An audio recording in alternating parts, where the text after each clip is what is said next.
Time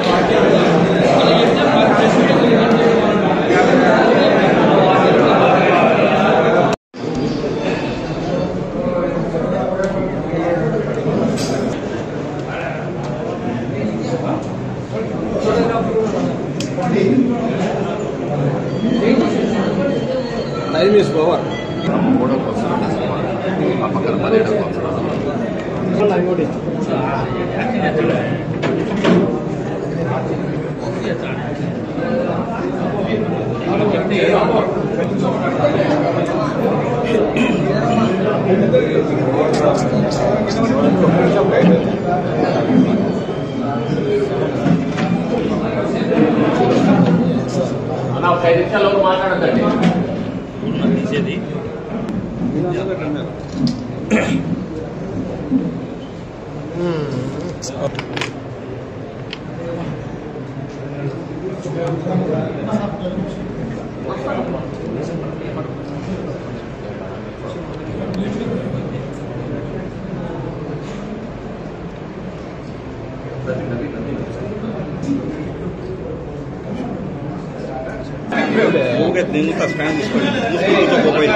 Action yang kalah.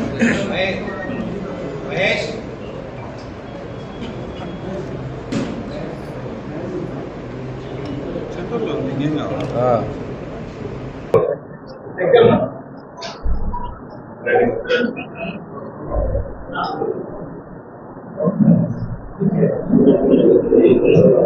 చైర్లు లేకుండా లోపల ఉండే పెయింట్ మాట రూమ్ లో ఉండే చూడు పెయింట్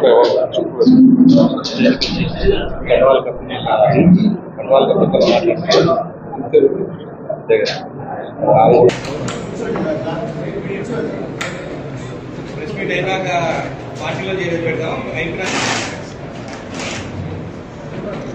అందరికీ నమస్కారం.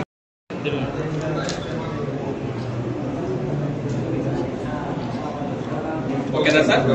Okay okay right sir. అమ్మ మీరు చేయండి.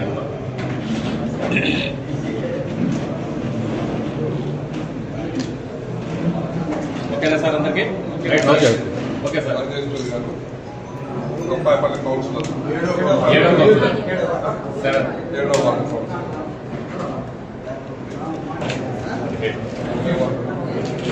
మనకేదో వార్డు 17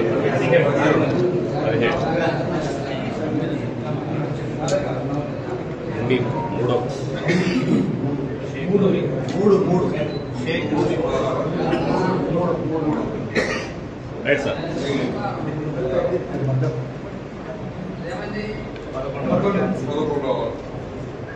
అంతా మహిళలే. అక్కడ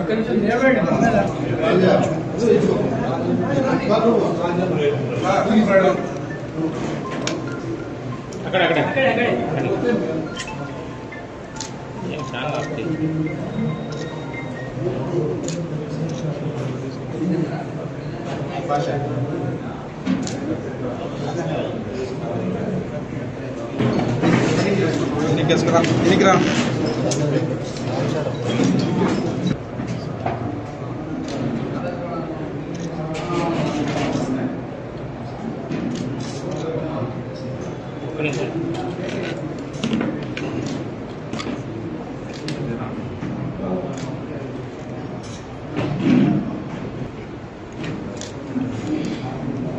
రైట్ సార్.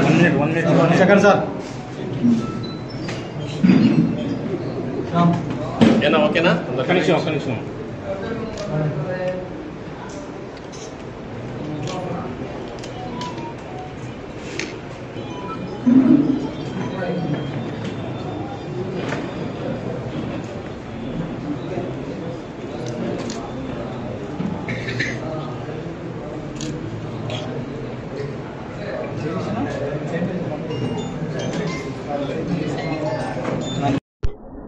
అందరికీ నమస్కారం. ఈరోజు తెలుగుదేశం ప్రభుత్వం యొక్క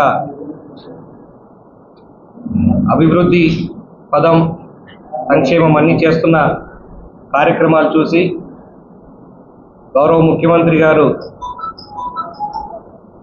ఆయన ఈ కొద్ది రోజుల్లోనే చేపట్టిన కార్యక్రమాలు అభివృద్ధి పనులు చూసి కమలాపురం నగరపాలక సంస్థ నగర పంచాయతీకి సంబంధించిన మున్సిపల్ చైర్మన్ గారు మర్పూర్ మేరీ గారు, అలాగే కౌన్సిలర్లు షేక్ నూరి గారు, నాగమణి గారు, రాజేశ్వరి గారు, ఝాన్సీ గారు 5 మంది కూడా ఈరోజు తెలుగుదేశం పార్టీలో చేరడానికి ముందుకొచ్చారు. ఇది సంతోషదగ్గ విషయం. ఎందుకనంటే ఊరు డెవలప్ అవ్వాలి, అభివృద్ధి చెందాలి అని అంటే అందరూ కలిసికట్టుగా పనిచేయాలి. వాళ్ళందరి సహకారంతో వాళ్ళకున్న ఆలోచనలు, ఈ 2 నెలల్లో వాళ్ళు చూసిన ఇబ్బందులు అన్నీ వాళ్ళు చెప్పడం జరిగింది. అవి మనం ఎలా తీర్చాలని కూర్చొని మాట్లాడిన తర్వాత తెలుగుదేశం పార్టీ అయితే ఖచ్చితంగా తీర్చి ఊరికి మంచి చేయగలని నమ్మి వాళ్ళు ఈరోజు పార్టీలో చేయడం జరుగుతూ ఉంది. ముందు కూడా కమలాపురం నగర పంచాయతీ అభివృద్ధికి ఇంతకుముందు ఎప్పుడూ జరగని విధంగా పూర్తి చేస్తామని చెప్పేసి, అంటే నగర పంచాయతీ కాకముందు పంచాయతీలో ఉన్నప్పుడే అప్పుడు ఆ నాన్నగారు అండర్ గ్రౌండ్ డ్రైనేజ్ శాంక్షన్ చేయించుకొచ్చారు. పంచాయతీకి అండర్ గ్రౌండ్ డ్రైనేజ్ అన్న టైంలో కూడా శాంక్షన్ చేసుకొచ్చి అడ్మినిస్ట్రేషన్ శాంక్షన్ కూడా అయిపోయిన తర్వాత వైఎస్ఆర్సీపీ ప్రభుత్వం వచ్చిన తర్వాత దాన్ని ఓన్లీ కాసుల కకృతి కోసం దాన్ని ఓపెన్ డ్రైనేజ్ కింద కన్వర్ట్ చేసి ఆ ఫండ్స్ అంతా వేసేసి అవి కూడా పూర్తి చేయకుండా చాలా దారుణమైనటువంటి పనులు చేసి ఉన్నారు. అవన్నీ కూడా కరెక్ట్ చేసి మళ్ళీ మేము అనుకున్న విధంగా కమలాపురం ఎంత అందంగా ఉండాలి, ఎంత సుందరంగా ఉండాలన్న విధంగా, అదేవిధంగా ప్రతి ఒక్కరికి కూడా ఎక్కడే కూడా డ్రైనేజు ఇప్ప సమస్యలు కానీ, రోడ్ల సమస్యలు కానీ, దోమల సమస్యలు కానీ ఇవన్నీ ఏమీ లేకుండా చేయాలన్న ఒక సంకల్పంతో మేము కూడా ఒక అవగాహనతో చెప్పడం జరుగుతుంది. దాని అందరికీ కూడా మేము కూడా సహకరిస్తామని చెప్పేసి ఈ 5 మంది కౌన్సిలర్లు, మున్సిపల్ చైర్మన్ గారు అందరు కూడా ఈరోజు పార్టీలో చేరడం జరిగింది. వాళ్ళందరి ఆలోచనలు మా ఆలోచనలు కలిపి కమలాపురం అభివృద్ధికి పాటుపడతాం. ఖచ్చితంగా కమలాపురంని ఒక మంచి, అంటే మా పంచాయతీ కూడా కమలాపురం, మా నగర పంచాయతీ, మా మున్సిపాలిటీ కూడా కమలాపురం లాగా ఉంటే బాగుంటుంది అనే విధంగా ఈ 5 ఏళ్లలో చేసి చూపిస్తామని చెప్పి మీ అందరికీ తెలియజేసుకుంటా ఉన్నాం. మరొక్కసారి వీరందరికీ చేరినందుకు వాళ్ళందరికీ ధన్యవాదాలు తెలియజేసుకుంటూ పార్టీతో కలిసి అందరూ పనిచేయాల్సిందిగా కోరుకుంటా ఉన్నాను. Thank you. రైల్వే ఫ్లైఓవర్ కూడా స్టార్ట్ చేయడం జరుగుతుంది. ల్యాండ్ అక్విజిషన్ కూడా డబ్బులు అప్రూవ్ అయినాయి. సీఎం గారు మొన్ననే స్పెషల్గా ఈ రైల్వే బ్రిడ్జ్కి సంబంధించిన అమౌంట్కి సంబంధించిన ల్యాండ్ అక్విజిషన్ స్పెషల్గా రిలీజ్ చేయడం జరిగింది. అతి తొందరలో వర్క్ స్టార్ట్ చేయడం కూడా జరుగుతుందని చెప్పి కూడా తెలియజేసుకుంటాను. కమలాపురంలో ప్రజలు చాలా మంది మాకు నగర పంచాయతీ చేసినారు, దానివల్ల ఎక్కువ పన్నులు పడుతున్నాయి, దానికి ఇబ్బందిగా ఉంది, మాకు ఉపాధి హామీ కూడా పోయింది, అక్కడంతా ఏం ఫ్యాక్టరీలు లేవు, ఏం లేవు, దానికి ఒక చిన్న పంచాయతీని దాన్ని మున్సిపల్ నగర పంచాయతీ చేసినాడు గతంలో ఉండే మాజీ ఎమ్మెల్యే గారు అని చెప్తున్నారు. ఎందుకంటే మామూలుగా యాక్చువల్గా 20,000 జనాభా ఉండాలి. 20,000 జనాభా లేకుండా ఉంటే పక్కన ఒక చిన్న విలేజ్ని కలుపుకొని దొంగ సంతకాలతో చేసుకొని దాన్ని చేసినారు. దాన్ని మేము నగర పంచాయతీని గ్రామ పంచాయతీ కూడా చేపిస్తామని చెప్పడం కూడా జరిగింది. దానికి ఈ ఫండ్స్ అయిపోయిన తర్వాత ఇప్పుడు ఫండ్స్ ఉన్నాయి, సుమారు 100 కోట్ల రూపాయలతో పనులు ఉన్నాయి. డ్రైనేజ్ కానీ, వాటర్ సప్లై కానీ, ట్యాంకులు కానీ ఇవన్నీ కూడా కట్టేటి, ఇవన్నీ కూడా సుమారు 100 కోట్ల పనులు ఉన్నాయి. 100 కోట్ల పనులను 1 సంవత్సరము 1.5 సంవత్సరం లోపల పూర్తి చేసేసి దానికి ఇప్పటి నుంచే గ్రామ పంచాయతీగా చేయడానికి మేము గట్టిగా ప్రయత్నం చేస్తున్నాం. కమలాపురం ప్రజలు కోరుకున్నారు. మళ్ళా ఒకసారి కమలాపురంలో జనరల్ బాడీ మీటింగ్ కూడా పెట్టేసి అందరినీ కూడా పెట్టేసి మున్సిపాలిటీ ఇటు ఉంటుంది, పంచాయతీ ఉంటే ఇటు ఉంటుందని కూడా చెప్పి మళ్ళా వాళ్ళ అభిప్రాయం ఒకసారి తీసుకొని వాళ్ళందరూ అభిప్రాయాలు ఎట్టుంటే నగర పంచాయతీగా ఉండాలంటే నగర పంచాయతీగా పెట్టడము, లేకుంటే గ్రామ పంచాయతీగా ఉంటే గ్రామ పంచాయతీగా చేయడం అనేది చేయాలనేది సంకల్పంలో ఉన్నాం. అది గతంలో ఇప్పుడు ప్రస్తుతం ముఖ్యమంత్రి అప్పుడు ప్రతిపక్ష లీడర్గా ఉన్నాడు. ఆ రోజు కమలాపురం వచ్చినప్పుడు ఆయనతో చెప్పించడం కూడా జరిగింది. ఆ జరిగిన దాన్ని అందరి అభిప్రాయం మళ్ళీ ఒకసారి క్రోడీకరించి చేస్తాం. అది కూడా కాకుండా ఫ్లైఓవర్ కూడా సుమారు 40 కోట్లతో కూడా వచ్చేసింది. ఆ పని కూడా మేము అప్పుడే 2019లోనే తీసుకొచ్చేసి ఫౌండేషన్స్ వస్తే దానికి 2 సార్లు మాజీ ఎమ్మెల్యే ఇచ్చినాడు. మళ్ళా ఇంతవరకు దానికి ఒక చిన్న రాయి కూడా, ఒక రయా పైసా కూడా ఖర్చు పెట్టలే. ఇవన్నీ కాకుండా కమలాపురం నియోజకవర్గంలో ఈరోజు సుమారు 100 కోట్లు, ఈ కమలాపురానికి వచ్చే 150, 140 కోట్లు కాకుండా సుమారు 100 కోట్లతో సుమారుగా పనులు జరుగుతున్నాయి. సిమెంట్ రోడ్లు, పంచాయతీరాజ్ రోడ్లు ఇవన్నీ కూడా శాంక్షన్ చేసినాం, మొదలు పెడుతున్నారు. 100 కోట్లు అన్నీ ఉన్నాయి. అన్ని కోట్లు అన్ని కలిసి 100 కోట్ల దగ్గర ఉంటాయి. ఇరిగేషన్లో కానీ ఇవన్నీ కలిసి 100 కోట్ల వర్కులు. ఇరిగేషన్లో ఒక 10-15 కోట్లు ఉన్నాయి. పంచాయతీరాజ్ రోడ్లు ఒక 20 కోట్లు ఉన్నాయి. సిమెంట్ రోడ్లు 20-25 కోట్లు ఉన్నాయి. ఇప్పటికే సుమారుగా ఉంటే చెరువులన్నిటి కూడా ఈ 4 నెలల్లోనే చెరువులకు మన నీళ్ళు వచ్చే కాలువలు అవన్నీ కూడా కాంట్రాక్ట్ డబ్బులు లేకుండా కూడా ముందు చేపించి అధికారులకు అందరికి చెప్పి శాంక్షన్ చేపించి అవన్నీ కూడా చేపించడం జరిగింది. ఎక్కడ ఒక చిన్న వర్షం పడినా, ఎక్కడ రివర్లలో కానీ వాగుల్లో కానీ నీళ్ళు వచ్చినా, ఎక్కడైతే చెరువులకు వస్తాయో ఆ చెరువులన్నిటి కూడా వచ్చేదానికి ఏర్పాటు చేయడం కూడా జరిగింది ఈ 4 నెలల్లో. ముందుగానే టెండర్లు జరగకుండా కూడా పని చేయమని అధికారులకు చెప్తే అధికారులు ఒప్పుకున్న తర్వాత మా వాళ్ళందరూ కూడా పని చేసేసి అన్ని చెరువులకు కమలాపురం మండలంలో కానీ, సీకేదిండ మండలంలో కానీ, ఒల్లూరు మండలంలో కానీ ఇవన్నీ చెరువులకు వచ్చేదానికి కూడా అన్ని చేసి చెరువులకు నీళ్ళు వచ్చే కాలువలు కూడా తయారు చేయడం కూడా జరిగింది. తొందరలో 2028 లోపల కడపకు కూడా తాగడానికి నీళ్లు మనకు అందరికీ కూడా ఇప్పుడు కడపకు మనకు ఓబులంపల్లి దగ్గర నుంచి గండి దగ్గర నుంచి నీళ్లు వస్తాయి. అవి కూడా లేకుండా మనకు ఇక్కడనే మనకు ఆర్టీపీపీ ఎదురుగా ఒక రిజర్వాయర్ నిర్మించడం జరిగింది. దానికి నీళ్లు తీసుకొస్తే అక్కడి నుంచి మన కడపకు కూడా గ్రావిటీలోనే నీళ్లు వస్తాయి. ఇప్పుడు 2 రోజులకో 3 రోజులకో వచ్చే నీళ్లు ఆ రోజు కడప టౌన్ అంతటి కూడా, కడప కార్పొరేషన్ అంతటి కూడా రోజు నీళ్లు వచ్చే కార్పొరేషన్ ఎక్కడ మోటార్లు లేకుండా ఇప్పుడు కింది నుంచి పైకి నీళ్లు తీసుకొస్తాను. అప్పుడు పై నుంచి నీళ్లు తీసుకొస్తాం. ఎక్కడ మోటార్లు పెట్టాల్సిన పనుల, కరెంటు ఛార్జీ పనుల, మోటార్ల రిపేరు పనుల అవన్నీ కూడా వచ్చేసి 4 అంతస్తులు 5 అంతస్తులునే ఎత్తుకుంటే బిల్డింగ్లు కూడా నీళ్లు పోవడానికి అక్కడ అంతా ఎత్తులో ఉంది కాబట్టి అక్కడి నుంచి వచ్చి నీళ్లు వార్తయిన దాన్ని కూడా చేయడం కూడా జరిగింది. దానికి కూడా ఒక ప్రణాళిక తయారు చేపిస్తాను. గతంలో 2017-18లో మేము తిరిగినప్పుడు చేపించడం జరిగింది. దాన్ని మూలను పక్కనేసేసి మళ్ళా ఇప్పుడు ఎక్కడి నుంచో బ్రహ్మం సాగర్ నుంచి కింది నుంచి నీళ్లు పైకి తీసుకొస్తారంట. అయ్యే నీళ్లు గండికోట నీళ్లను మనం ఈరోజు గ్రావిటీ ద్వారా ఇక్కడికి తీసుకొచ్చేసి మన కడప కూడా తాగడానికి నీళ్లు ఇస్తారు. ఆ నీళ్లు ఇస్తే కడపకు డెవలప్ అయ్యేదానికి కూడా సుమారు సంవత్సరానికి 70-80 కోట్ల రూపాయలు రిపేర్లకు, మోటార్లకు, కరెంటు ఛార్జీలకే పెడతా ఉన్నాం. ఇప్పుడు కరెంటు ఛార్జీలు కూడా కట్టాల్సిన పనిలే, అన్ని గ్రావిటీలోనే వస్తాయి కాబట్టి కడపలో ఉన్న నీళ్ళన్నిటి కూడా, కడపలో ఉండే బిల్డింగ్లు కానీ, కడపలో ఉన్న మొత్తం కడప టౌన్ కార్పొరేషన్ పరిధిలో అంతటి కూడా గ్రావిటీలో నీళ్లు వస్తాయని తెలియజేస్తాను. ఇవన్నీ ఒక ప్రణాళిక చేస్తున్నాం.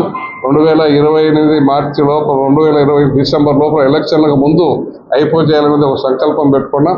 తప్పకుండా చేయడానికి ముఖ్యమంత్రి గారు కూడా దీనికి పూర్తిగా ఇప్పుడు కూడా అన్ని వర్కులు ఉన్నాయి కూడా అన్ని క్యాన్సిల్ చేసేస్తున్నారు. చాలా వరకు చేయడానికి వీలైనటువంటి ఊరికి అన్ని ఉన్నాయి, శాంక్షన్ చేసి పెట్టారు. వైఎస్సీపీ ప్రభుత్వంలో అవి చేయలేదు. ఎందుకు మనం చేయగలిగినట్టు చేస్తామని చేయడం జరిగింది. దాంట్లో మనకు గాలేరు నగర్ కాలువ కడప వరకు చేయడానికి కూడా శాంక్షన్ చేసి పెట్టున్నారు. దానికి మనకు సుమారు ఒక 1000 కోట్ల అవసరం వస్తుంది. ఆ 1000 కోట్లు కూడా ప్రపంచ బ్యాంక్ వాళ్ళు కూడా వచ్చి చూసిపోయినారు. ఇక్కడంతా వచ్చేసి వాళ్ళకి నీళ్ళు ఇస్తే ఇక్కడ సుమారు 70,000-80,000 ఎకరాలకు ఇక్కడ పెళ్లిపరి మండలం కానీ, ఒల్లూరు మండలం కానీ, సీకేదిండ మండలం 70,000-80,000 ఎకరాలకు నీళ్లు, సాగునీరు కూడా, తాగునీరుతో పాటు కడప కార్పొరేషను, చింతకొండ పెళ్లిపరి మండలంతో పాటు కడప కార్పొరేషన్ కూడా ఇస్తారు. అక్కడనే పొలాలు కూడా 70,000-80,000 ఎకరాల సాగునీరు కూడా ఇచ్చేదానికి ఉంటుందని ప్రపంచ బ్యాంక్ వాళ్ళు కూడా ఒప్పుకోవడం జరిగింది. ఈ 4 నెలల్లోనే వాళ్ళు రావడం జరిగింది. 4 నెలల్లో వాళ్ళు చూడడం కూడా జరిగింది. ఇవన్నీ కూడా ముఖ్యమంత్రి గారి ప్రోత్సాహంతోనే జరుగుతున్నాయి. ముఖ్యమంత్రి గారు పూర్తిగా దీన్ని కడపకు ఇవ్వాలి, ఎప్పుడో ఇవ్వాల్సిన నీళ్ళు ఇవ్వలేకపోయినాం. గత ప్రభుత్వంలో కూడా ఇవ్వాలనుకున్నా వీలేకపోయినాం. ఈసారి నీళ్లు తప్పకుండా ఇస్తామని కూడా చెప్పడం జరిగింది. ఈ అభివృద్ధులన్నీ చూసే ఈరోజు మా కమలాపురం వాళ్ళందరూ కూడా మనకు మేయర్ కానీ మున్సిపల్ చైర్మన్ వాళ్ళతో పాటు కౌన్సిలర్లు వీళ్ళందరూ కూడా అవి చూసి అభివృద్ధిని చూసి ఈరోజు పార్టీలో చేరుతున్నారు. వాళ్ళందరూ కూడా సాధారణంగా ఆహ్వానిస్తాను.